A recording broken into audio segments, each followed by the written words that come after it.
Good evening, ladies and gentlemen, and welcome to Seahawks Sports Night. I'm your host, Chris Kendrick, and this will be our weekly look at what's going on inside Northwood University athletics. We're getting ready to kick off the 2014 fall season, so on this week's show, we're going to have interviews with our fall coaches, head volleyball coach Chris Taylor, head women's soccer coach Matt Dunn, and head men's soccer coach Joe Zakowicz. We'll also catch up with some of our familiar Seahawks and meet a couple new faces in our weekly series, Meet the Seahawks. So stay tuned to Seahawks Sports Night. Coming up next, my interview with head volleyball coach Chris Taylor.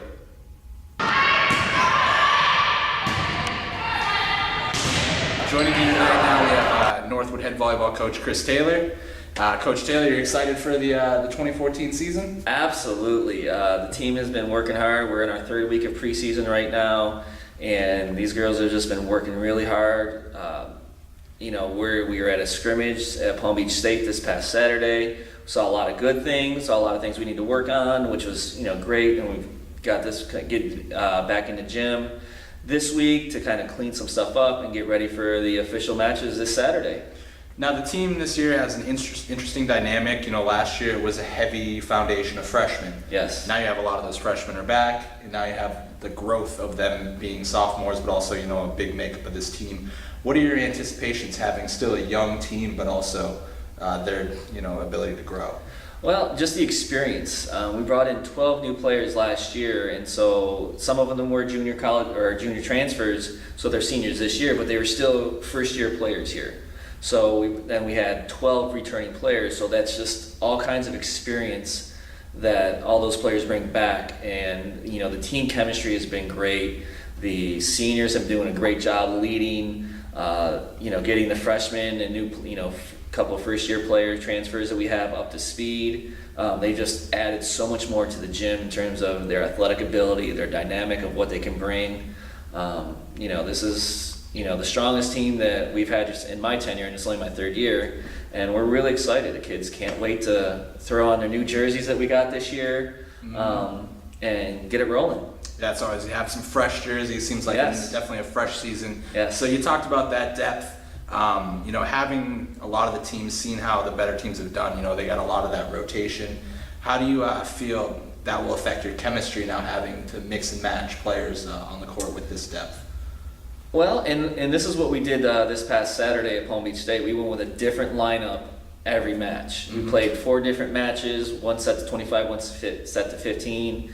And I didn't do any subbing. We mixed it up. We didn't have the same lineup at all. We had 4 outsides, so one match it was 2 outsides, the other match was the other 2, and then we switched them up for the other 2 matches. And the team chemistry, everything, any changes that we made, there wasn't a big drop off in our chemistry on the court, which was great. So that tells my staff and I that no matter who we put on the court, what subs we make, what changes we make, that our depth and our chemistry of what we built in, we shouldn't have any ups or downs when we make changes. Now this team, we have newly appointed captains Tiana Fox and Jesse Turon. Yep. They were voted by their team. What Yes. do you feel they bring as captains to be chosen by their peers? Well, their experience. Tiana is one of the older ones on the team. Jesse, again, one of the, they're both seniors. Jesse's in her 5th year, 4th year with me, 5th year as a student. They just bring very mature. They bring a very calm presence. They're very mature, and just being that senior leadership, they've got great experience from the past that they rely on, and they're good voice, of the players too, of the rest of the team. So I think we got 2 great captains, and that will lead this team, and the excitement couldn't be even higher for this group. Now, talking about those seniors, you got 5 on the squad, Yeah. a lot of veterans, not necessarily playing here at Northwood, but just a lot of volleyball experience among them. Yes. What do you need to get out of them to kind of be that voice and be those leaders on the floor? Just need to lead by example, and that's what you want out of your seniors, your leaders, that they set the standard. This is how we do things. This is the tempo that we play at, and this is the consistency that we practice at. And as long as they're leading by example is, they're being, engaged in every drill, whether it's a monotonous drill or it's a new drill, that they're engaged, they're focused, they're going hard, they're going after it, then the younger kids will follow. All right, now we're opening up the season. We're finally going to see the Lady Seahawks in action. You had a good little schedule here, good opponents in Trinity College and Trinity Baptist College. Yes. What do you want to get out of the team this week to get a good footing into the start of the season? 2 wins. 2 wins, that's good. How do you get those 2 wins? Well, we just got to go out and execute. We went out and played, 4 strong, a couple strong, 2-year schools this past weekend, and our passing was really well. Defensively, we did a good job. Offensively, we didn't execute like we felt we could have, and we've spent a lot of past couple days working on passing, working on offense. This morning we did a lot of transitional work with our middles and right sides, our DSs and outsides. Did a lot of serve receive work. Continue to get better at that, and it's just going out there and executing. When we did execute, we were able to score points against these schools that. Some of them are traditionally, top teams in the nation. We played Miami-Dade College, and they have a very strong history of volleyball, of actually winning national championships. And we showed we could play right with them. We just hurt ourselves with, some hitting errors, some silly errors that we cleaned those up. We're right in there, and, they have kids that will sign Division I scholarships if they're sophomores this spring. And we had the talent and the team and the systems. We just got to go out and execute. And if we go out and execute at the level that we practice at and we know we can do, good things happen, and the score will take care of itself. All right, sounds good. Well, thank you for joining us, Chris Taylor, on this inaugural run, and we'll catch up with you later in the season.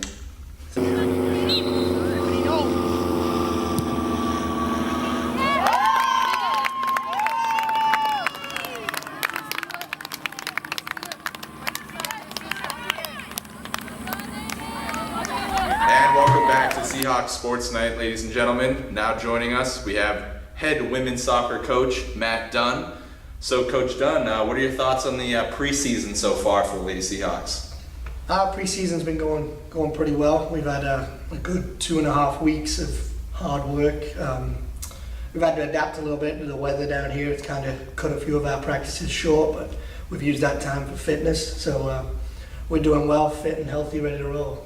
Nice. Now you're looking at the team. You're replacing 4 key starters this year with some new faces. What are your thoughts on the new makeup of the team right now? Well, the new makeup of the team's coming together well. We've grown the squad to 29, so we got a lot of new, fresh faces.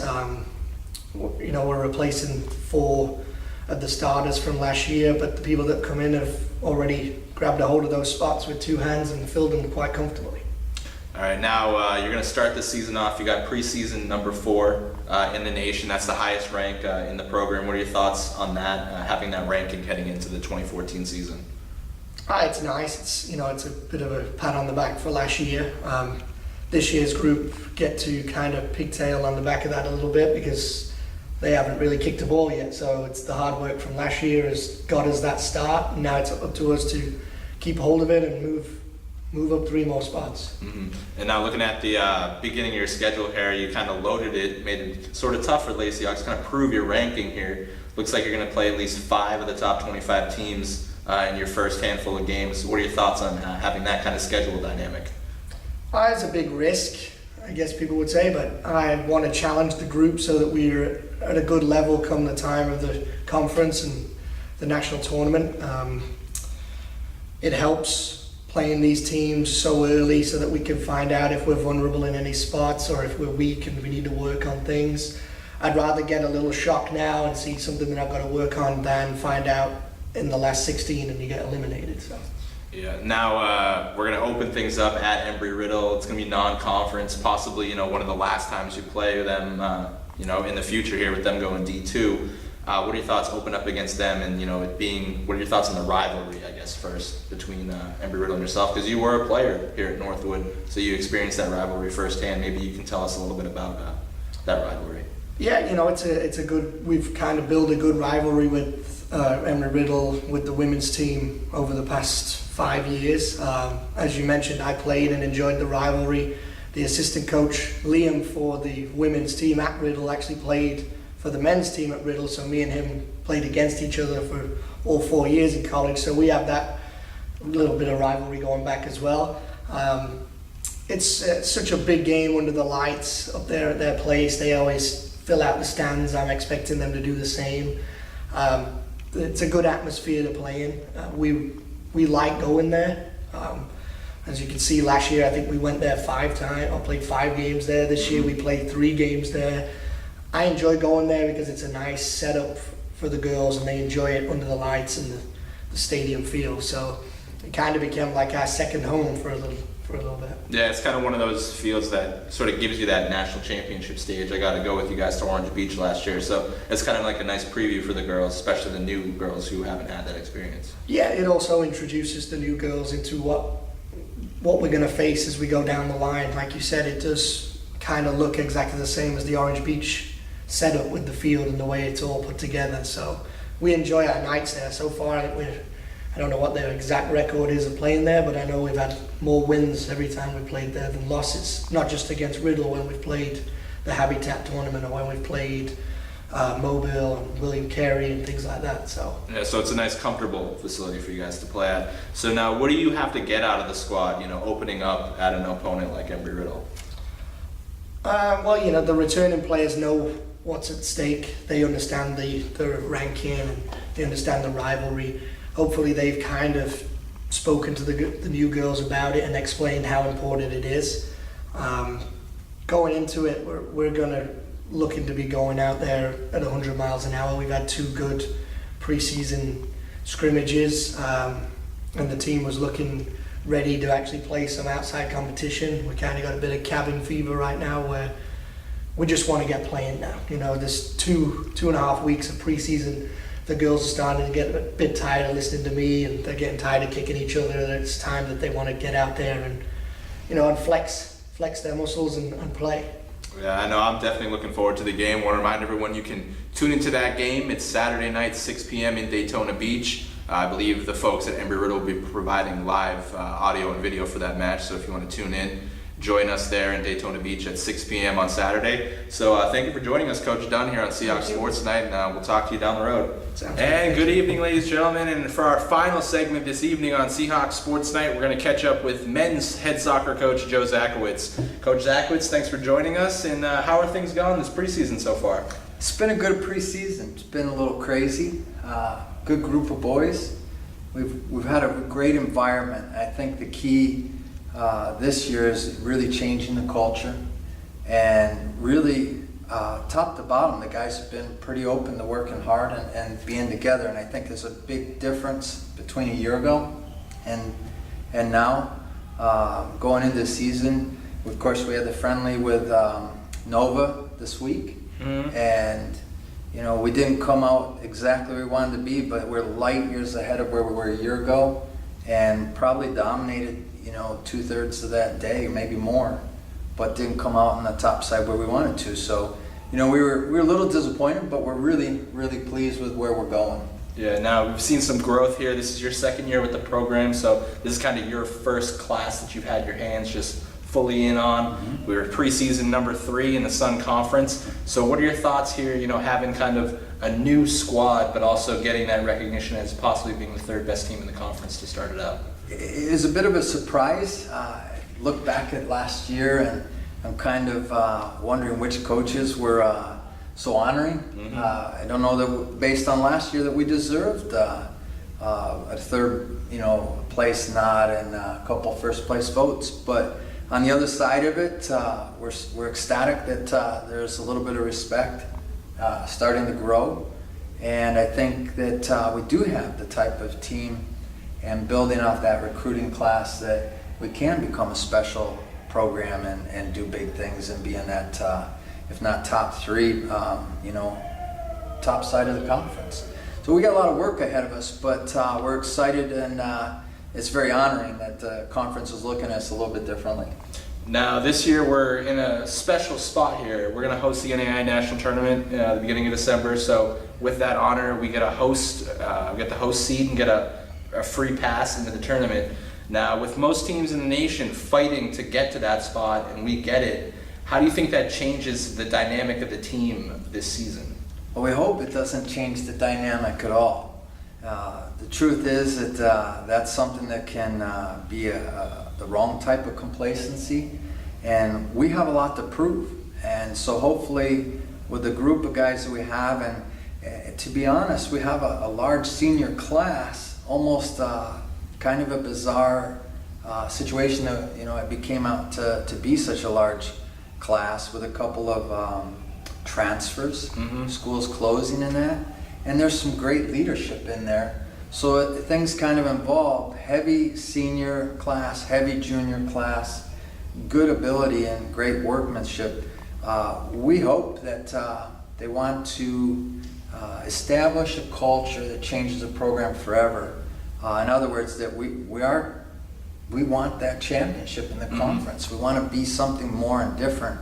And I don't think we've ever had a conference championship regular season here. I think we have one through the tournament. Yeah, through the tournament, 07. So that's our goal, is to win conference and to make our mark a little bigger, a little bit stronger, and not just to ride on that basis of having a free entry.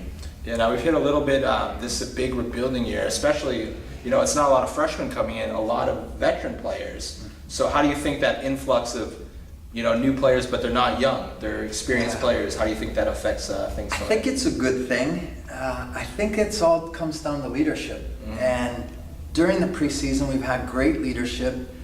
Some of those guys that are coming in with a little bit more experience and a little bit more game maybe, they always kind of looking and they want to test that leadership. But even a few of those that are coming in that from those odd situations, they've just raved about a couple of our leaders. And so it all kind of falls in place when you have good leadership. And so we're hoping that'll continue. We're hoping those guys will grab a little bit of the reins and be leaders. And if it does, there's great things in front of us.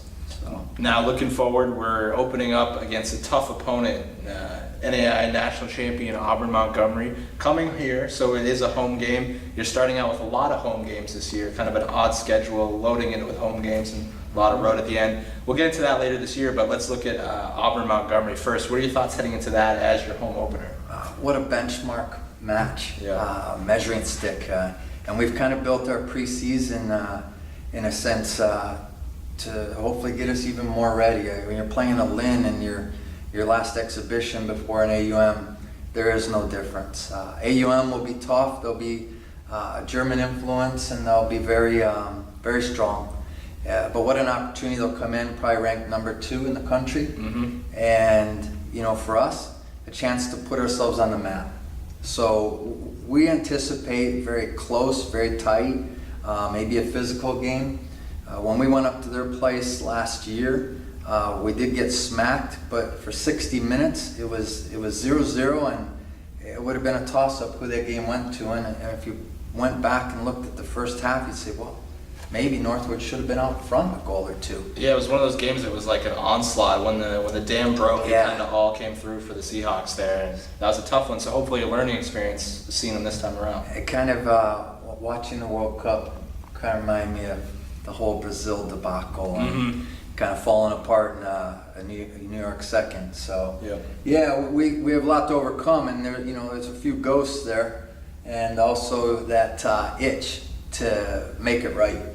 Yeah, well, it's going to be an exciting season, I think, for the Seahawks this year. I know I'm looking forward to it, and you entering your second year, where it should be an exciting year here on Arrigo Vesselio Field. So, Coach Zakowicz, thanks for joining us here on Seahawks Sports Night. And I want to remind everyone tuning in, you can stay up to date with all your Northwood scores and stats by visiting the Seahawks official website at seahawks.gonorthwood.com. I want you to follow the Seahawks on Twitter at twitter.com/NUSeahawks and like the Seahawks on Facebook at facebook.com/NUSeahawks. That's it for this episode. We'll catch up with you next week on Seahawks Sports Night.